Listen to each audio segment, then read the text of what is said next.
Hello student, welcome once again. बच्चों, इस वाले वीडियो में हम लोग एक्सरसाइज 6 का जो 6 नंबर का क्वेश्चन है ना, इसे सॉल्व करना सीखेंगे। बहुत ही सिंपल से क्वेश्चन है, बस आपको कुछ हिंट दिए गए हैं, उसके थ्रू आपको केवल आंसर देना है। तो ये स्टार्ट करते हैं ये वाला क्वेश्चन। और अगर आपने प्रीवियस किसी भी वीडियो को मिस किया है 1 से 5 तक, या अगर आपको आगे के क्वेश्चन में डाउट है 7 और 8 वाले में, तो उन सभी क्वेश्चन का जो वीडियो बनाऊंगा मैं ना, उनका लिंक आपको नीचे डिस्क्रिप्शन बॉक्स में प्रोवाइड करा दूंगा। वहाँ से जाकर के आप अपने डाउट्स को क्लियर कर लेना। तो आइए भी स्टार्ट करें और इस क्वेश्चन को रीड करके समझते हैं।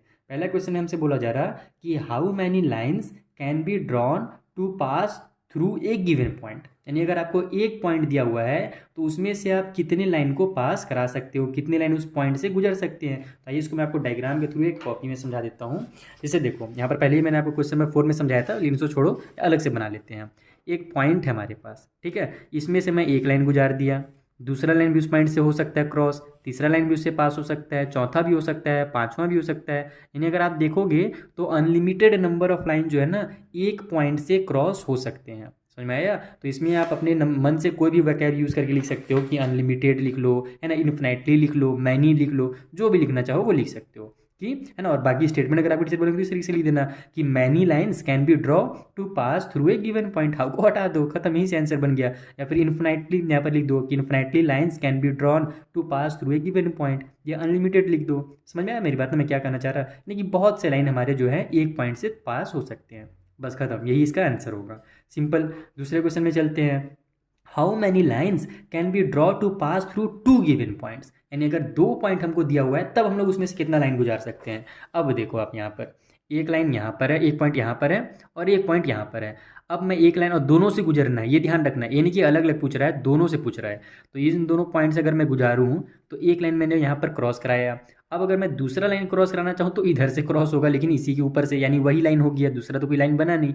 अगर मैं ऐसे तिरछा लेकर के जाऊँ और इधर से ऐसे लेकर के जाऊँ तो ये मेरा एक लाइन नहीं कहलाएगा, यहाँ से यहाँ तक एक हो जाएगा और यहाँ से यहाँ तक दूसरा हो जाएगा।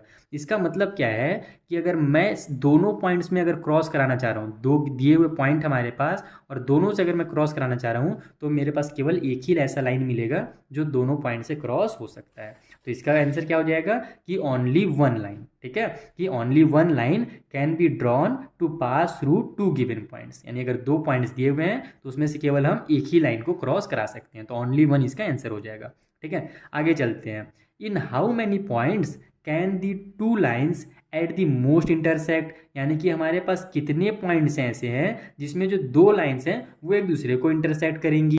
तो इंटरसेक्ट का मैंने आपको मतलब पहले ही समझा रखा है कि जब कभी भी दो लाइन किसी पॉइंट पे एक दूसरे को कट करती हैं, तब उस पॉइंट को हम लोग क्या बोलते हैं? पॉइंट ऑफ इंटरसेक्शन बोलते हैं। और उन दोनों लाइन को इंटरसेक्टिंग लाइंस बोलते हैं। जैसे देखो, एक लाइन मेरा इधर जा रहा था, दूसरा लाइन इधर से आकर के इसको उड़ा दिया, तो यहाँ पर ये बीच में एक पॉइंट बन गया ना, इसी पॉइंट को पॉइंट ऑफ इंटरसेक्शन बोला जाता है। और ये दोनों लाइन क्या कहलाएंगी? Intersecting lines कहलाएंगी।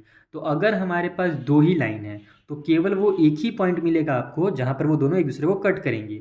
चाहे यहाँ पर आप करवा लो, चाहे इधर करवा लो। जैसे मान लो फिर से वही लाइन बनाता हूँ मैं, इधर जा रहा था बेचारा, एक आकर के इधर से उड़ा दिया, तो एक ही पॉइंट में उड़ा पा रहा है, दूसरे जगह पर तो कट कर नहीं पा रहा है। तो बस वही कर रहा है हमसे, यहाँ पर यही पूछा जा रहा है कि ऐसे कितने पॉइंट्स मिलेंगे जहाँ पर वो दोनों एक दूसरे को कट कर सके। तो केवल हमको एक ही पॉइंट मिलेगा। अगर दो लाइन दिया हुआ है तो दोनों को आप कहीं किधरों से कट करा लो, केवल एक ही जगह पर वो दोनों एक दूसरे को कट करेंगे। तो इसका भी जो आंसर होगा ओनली वन पॉइंट हो जाएगा। थर्ड वाले का ये भी कंप्लीट हो गया।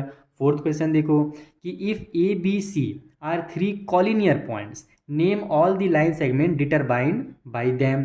यानी कि हमसे क्या बोला जा रहा कि अगर A B C three collinear points है, और हाँ ये ध्यान रखना है, मैं पिछले वाला जो वीडियो बनाया था ना, उसमें मैंने आपको जो कॉन्करेंट पॉइंट्स बताए थे वो एक्चुअल में कॉलिनियर हो गए। यहाँ पर ये जो कॉन्करेंट दिया हुआ है ना, ये गलत दिया हुआ है। कॉन्करेंट तो लाइन को बोला जाता है, पॉइंट्स को कॉलिनियर बोला जाता है, ठीक है। तो इसको सुधार करके आप कॉलिनियर लिख लेना। क्लियर है? तो देखो, यहाँ पर हमसे बोला जा रहा है कि ए बी सी अगर थ्री कॉलिनियर पॉइंट्स हैं तो बताइए कि वो कितने लाइन सेगमेंट बनाएंगे, ठीक है। तो कॉलिनियर पॉइंट्स इसको बोलते हैं कि जब कभी भी हमारे पास तीन ऐसे पॉइंट हों, तीन या तीन से ज़्यादा, कम से कम तीन होने चाहिए, तीन ऐसे पॉइंट हों जो सीधी लाइन पे आते हों। यानी अगर अपन उसमें से लाइन क्रॉस कराना चाहें ना, तो वो तीनों एकदम सीधी लाइन पे आ जाए, तो इन्हीं तीनों पॉइंट्स को क्या बोला जाएगा? कॉलिनियर पॉइंट कहा जाएगा। ठीक है। मान लो इसका नाम ए है, इसका नाम बी है और इसका नाम सी है, तो ये तीनों क्या है, कॉलिनियर पॉइंट्स है, जैसा कि हमको क्वेश्चन में बोला गया था। अब आपको यहाँ पर जो लाइन सेगमेंट्स बन रहे हैं ना, उनका नाम बताना है। तो लाइन सेगमेंट किसको बोलते हैं, दो पॉइंट के बीच की दूरी को लाइन सेगमेंट बोला जाता है। जैसे ए और बी के बीच की दूरी ये जो है ना, ये एक लाइन सेगमेंट है। तो यहाँ पर एक तो हमारा लाइन सेगमेंट ए बी बन गया। फिर बी से सी के बीच की दूरी को बी सी, ये भी हमारा एक लाइन सेगमेंट बन गया। फिर ए से लेकर के पूरा पूरा सी तक जाएंगे, अगर बी को हम स्किप कर देंगे तो ए से सी तक की जो बीच की दूरी होगी ए सी, जिसको हम लिखते हैं, तो ये भी हमारा क्या हो जाएगा, लाइन सेगमेंट हो जाएगा। तो एक्चुअल में अगर ए बी सी तीन कॉलिनियर पॉइंट्स हैं तो वो तीन लाइन सेगमेंट बनाएंगे, ए बी बी सी और ए सी। तो ये इसका आंसर हो जाएगा फोर्थ वाले का।